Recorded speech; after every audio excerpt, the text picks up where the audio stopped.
And for now, as with all of my episodes, we're going to start with the baking. So when it's in the oven, we will have time to sit and talk because there's a lot of things we want to talk about. What's good about this recipe is that it takes literally 3 minutes to put together if everything is prepped, and then about 50-60 minutes to bake, so we have time. So I know that you have been, like me, buying a lot of summer fruits, cherries, stone fruits, berries. And so when I was deciding what to bake with you, I know that you've made crisps and cobblers and crumbles, a lot of my recipes. So I wanted to try something that I didn't think you had made before. And so I threw out the idea to make a French clafoutis, which is most traditionally made with cherries, but with any summer fruit. And then I kind of decided that we would make a phare breton, because it's a recipe that I make more often than clafoutis. And what's a phare breton? And some people might not know what a clafoutis. They're very similar. They're both made with eggs, milk, sugar, butter, and a little bit of flour to bind, and then baked. They're made with fruit. And but the difference is that phare breton, first of all, it's a specialty of Brittany in France, the Brittany region. It's made with a little bit more flour than a clafoutis. So it comes out, clafoutis is made with a cut batter, whereas this is made with a flan batter. I don't know how you say it in English, flan. And so it's a little bit more What does toothsome. phare breton actually mean? I don't know, and I will have to ask my Breton friends what a phare is, but I know that there's a phare that's savory as well. I have to look it up, actually. If one of our producers has a phone, can you Google phare and see what it means in Breton? Doesn't really But matter. We're going to find out when we taste it. exactly. What I like about the phare is, as opposed to clafoutis, is that because there's a little bit more flour in it, has a little bit more body, and it's a little bit more toothsome.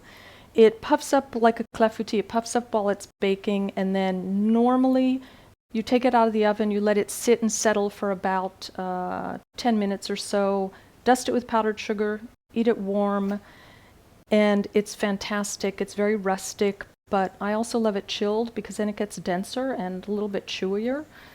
So that's what we're going to put together, and you're going to see how super easy it is. Now, I'm not sure. I think we both tested this recipe before I adjusted it, and it came out a little bit too eggy. Yeah, Is that I right? remember that. Okay, so this is one of those recipes that started out French, so when I developed it and worked on it, it was in grams.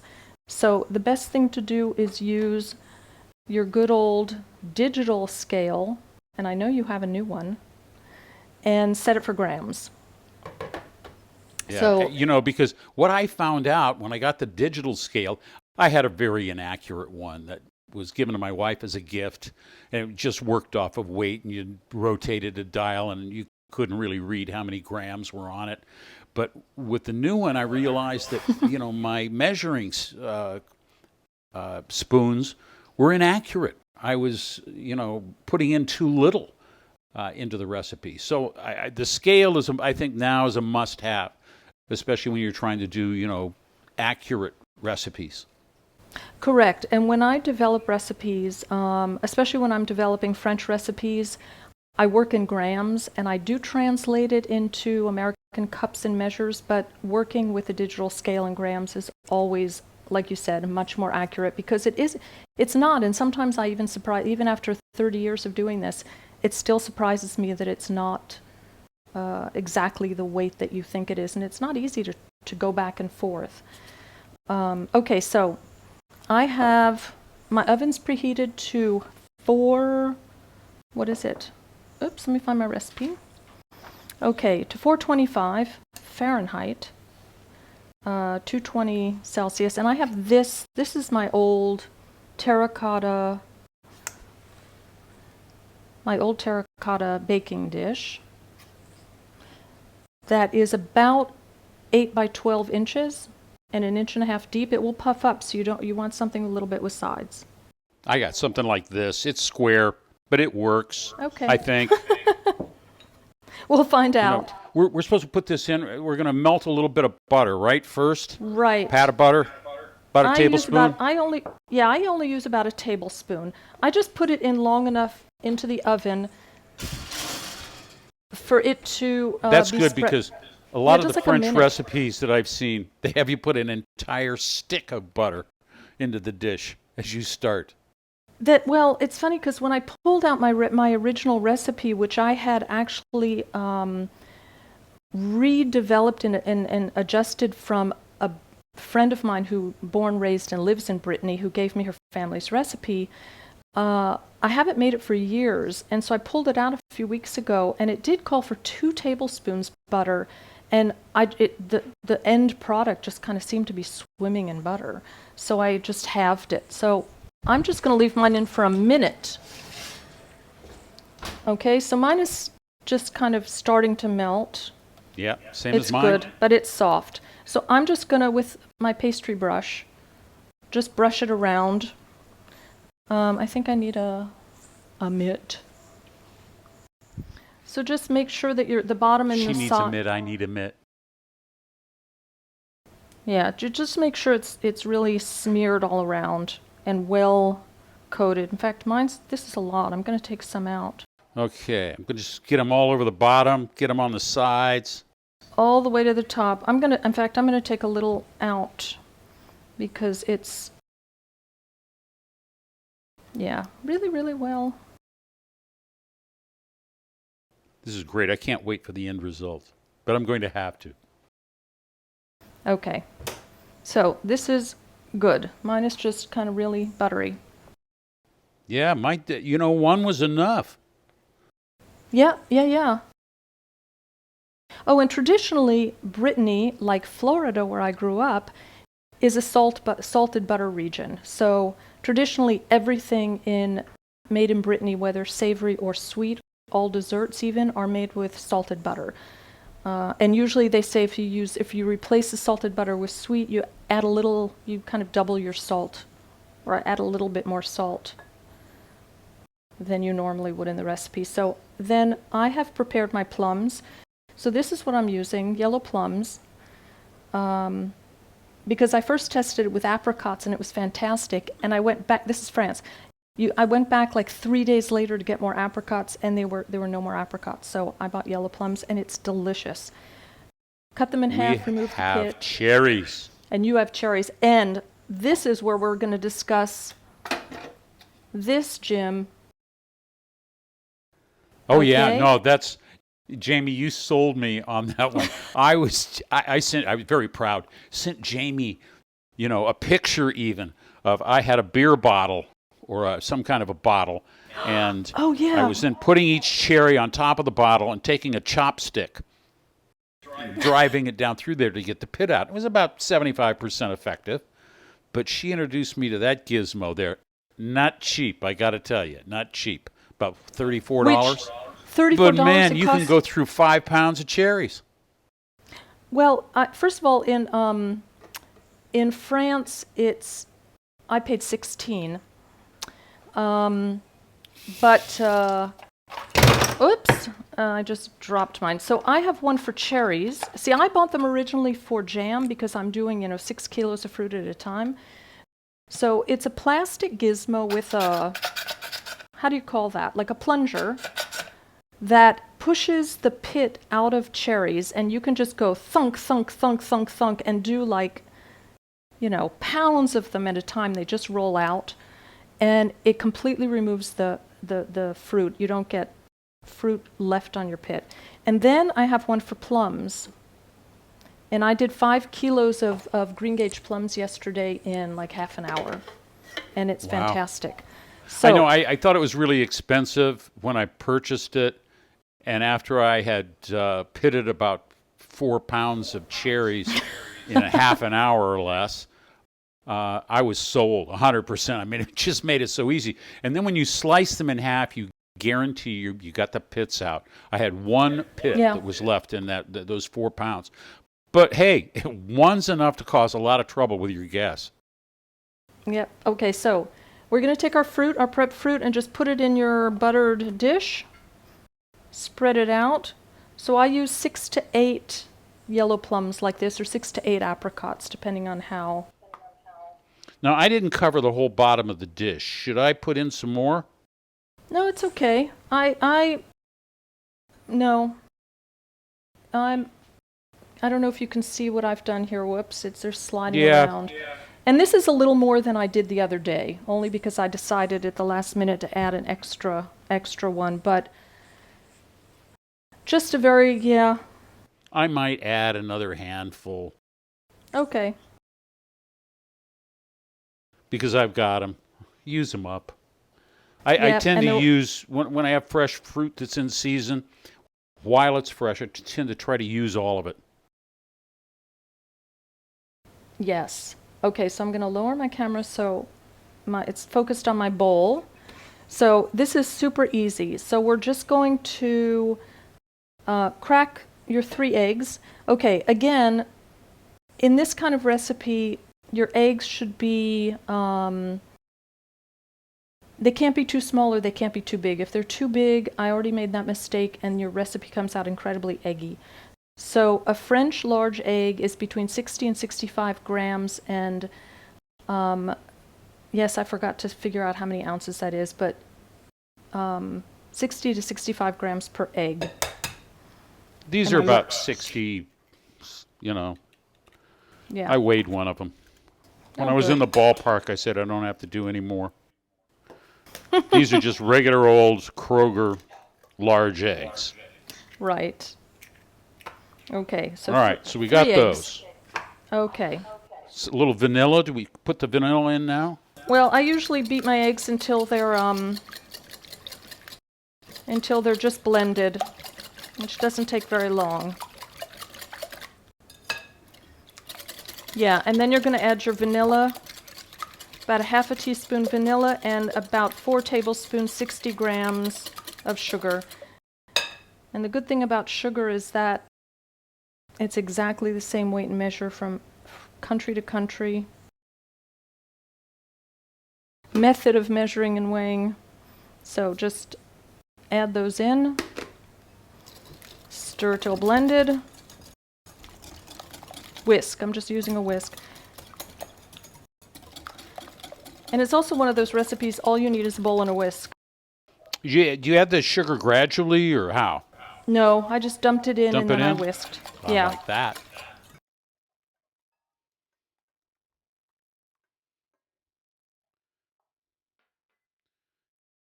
And I already added a pinch of salt to my flour, so am I ready for that? I guess I am. Okay, yes you are. I'm adding mine too. And the flour, I usually add gradually only so it doesn't like splatter or make lumps. So it's not a lot, again, it's not a lot of flour.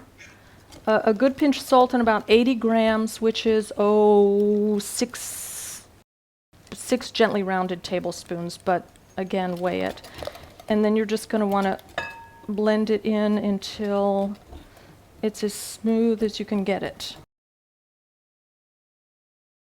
without splattering it all over your counter. Oh, I lost some of my sugar.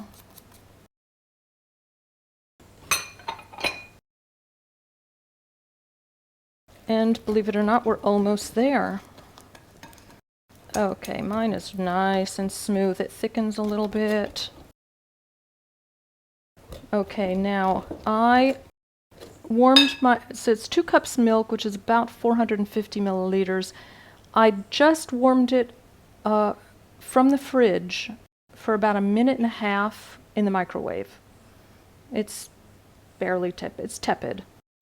And that we're going to add to the batter. And again, the only reason I add it gradually is so it doesn't splatter and make a mess. Okay. And that's the entire recipe. It's easy. I like this. It's great. Okay, and then when you're ready, I'm just going to, yes, you can see it. Get that out of the way. What kind of a difference does the warm milk make to rather than just, as I usually cook, and just pull it out of the refrigerator cold and pour it in? It's another good question. I think it just works better when you're putting it into a hot oven. It's kind of already, when you're working with milk and eggs, it's just going to behave differently if they're very cold than if it's warmer room temperature, which is why a lot of recipes, and I could explain it. I'm not going to explain it now. It works. It's kind of, when you do creme brulee, Yeah. you jump through a few hoops on that front. All right, now we're going to pour this over our fruit. You're going to pour it on, trying not to move your fruit around too much.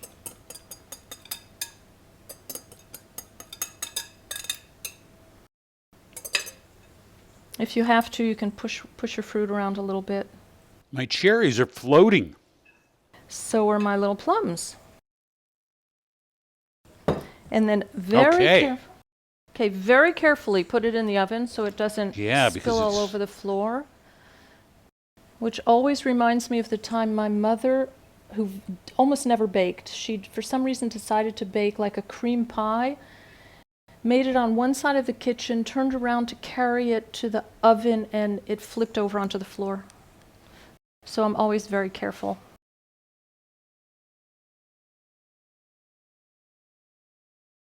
All right. Center of your oven, and then you're immediately going to turn the heat down to 375, 190 degrees Celsius.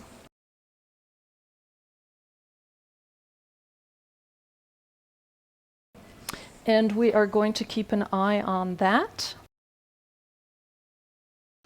Oven says it reached temperature very quickly. I think I'm going to pull mine out now.